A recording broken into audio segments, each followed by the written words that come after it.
स्वागत है आप सभी का ज्ञान गंगा में, जहां अष्टावक्र मंद मंद मुस्कुराते हैं, ओशो दिल खोल ठहाका लगाते हैं और हम बस साक्षी भाव से निहारते हैं।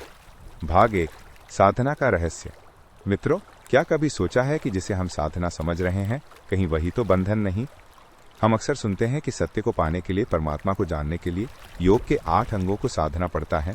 यम, नियम, आसन, प्राणायाम। पर क्या हो अगर कोई तुमसे कहे कि यही 8 अंग तुम्हारे मार्ग की बाधा बन सकते हैं? अष्टावक्र 8 जगह से टेढ़े मेढ़े थे। ये केवल एक शारीरिक विकृति नहीं, ये एक गहरा प्रतीक है। ये कहानी उन साधकों के लिए है जो योग के 8 अंगों में उलझ गए हैं। वे सोचते हैं कि आसन साध लेने से, प्राणायाम कर लेने से सत्य मिल जाएगा।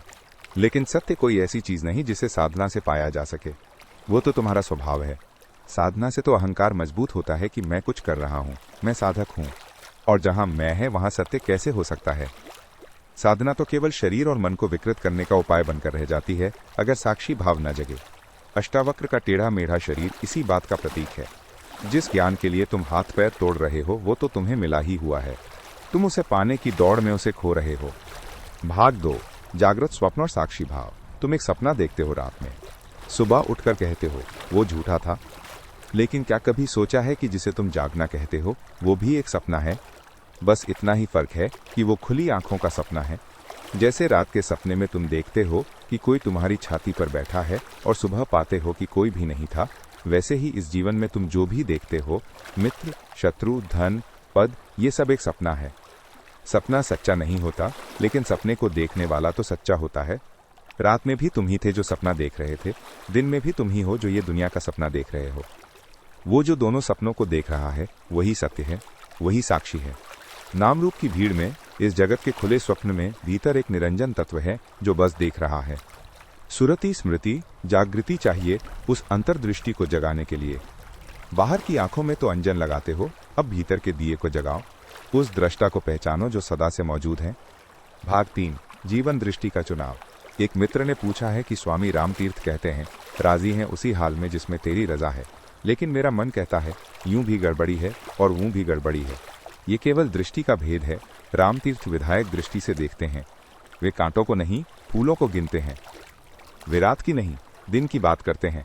ये आस्तिक की दृष्टि है जो हर हाल में धन्यवाद से भरा है, और एक नकारात्मक दृष्टि है जो हर चीज में कमी खोजती है, जो कहती है 2 रातों के बीच एक छोटा सा दिन है। गृहस्थ हो तो झंझट, सन्यासी हो तो झंझट। ये नास्तिक की दृष्टि है जो हर चीज में शिकायत खोजती है। मैं तुमसे कहता हूं, मैं न तो आस्तिक हूं न नास्तिक, क्योंकि ये दोनों ही चुनाव हैं। एक ने हाँ को चुना, दूसरे ने ना को, लेकिन दोनों मानते हैं कि परमात्मा उनसे अलग है।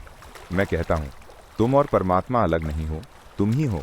तो फिर किससे राजी होना और किससे नाराजी? जब तुम ही हो तो चुनाव कैसा, स्वीकार कैसा? ये परम अद्वैत की दृष्टि है। भाग 4, मुमुक्षा, मोक्ष की अंतिम इच्छा। अक्सर ज्ञानी कहते हैं कि मोक्ष की इच्छा यानी मुमुक्षा मनुष्य की सबसे बड़ी आकांक्षा है। लेकिन ओशो कहते हैं ये भी एक बाधा है, ये भी एक चाह है। और जब तक कोई भी चाह बाकी है तब तक संसार है, तब तक बंधन है। पहले तुम धन चाहते थे, पद चाहते थे, सुंदर शरीर चाहते थे, फिर तुम इन सब से ऊब गए। अब तुम कहते हो मुझे मोक्ष चाहिए, मुक्ति चाहिए, परमात्मा चाहिए। लेकिन चाह तो वही है, विषय बदल गया, वासना वही है। पहले छोटी छोटी नदियां थीं, अब उन सब ने मिलकर एक बड़ी नदी, एक गंगा का रूप ले लिया है जो सागर की तरफ दौड़ रही है। यह अच्छा है पर अंतिम नहीं, क्योंकि अंत में तो गंगा को भी सागर में मिट जाना होता है। यदि गंगा किनारे पर खड़ी होकर कहे कि मैं तो सागर को पाने आई हूं, मिटने नहीं, तो वो सागर से कभी मिल न सकेगी, उसे तो विलीन हो जाना होगा। ऐसे ही मुमुक्षा की मोक्ष की अंतिम इच्छा को भी छोड़ देना होता है। जिस दिन तुम कहते हो मुझे कुछ भी नहीं चाहिए, मोक्ष भी नहीं, उसी क्षण मोक्ष घटित हो जाता है। भाग 4, मुमुक्षा, मोक्ष की अंतिम इच्छा। अक्सर ज्ञानी कहते हैं कि मोक्ष की इच्छा यानी मुमुक्षा मनुष्य की सबसे बड़ी आकांक्षा है। लेकिन ओशो कहते हैं ये भी एक बाधा है, ये भी एक चाह है। और जब तक कोई भी चाह बाकी है तब तक संसार है, तब तक बंधन है।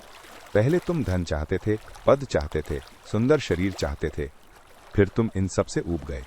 अब तुम कहते हो मुझे मोक्ष चाहिए, मुक्ति चाहिए, परमात्मा चाहिए। लेकिन चाह तो वही है, विषय बदल गया, वासना वही है। पहले छोटी छोटी नदियां थीं, अब उन सब ने मिलकर एक बड़ी नदी, एक गंगा का रूप ले लिया है जो सागर की तरफ दौड़ रही है। यह अच्छा है पर अंतिम नहीं, क्योंकि अंत में तो गंगा को भी सागर में मिट जाना होता है। यदि गंगा किनारे पर खड़ी होकर कहे कि मैं तो सागर को पाने आई हूँ, मिटने नहीं, तो वो सागर से कभी मिल न सकेगी, उसे तो विलीन हो जाना होगा। ऐसे ही मुमुक्षा की मोक्ष की अंतिम इच्छा को भी छोड़ देना होता है। जिस दिन तुम कहते हो मुझे कुछ भी नहीं चाहिए, मोक्ष भी नहीं, उसी क्षण मोक्ष घटित हो जाता है।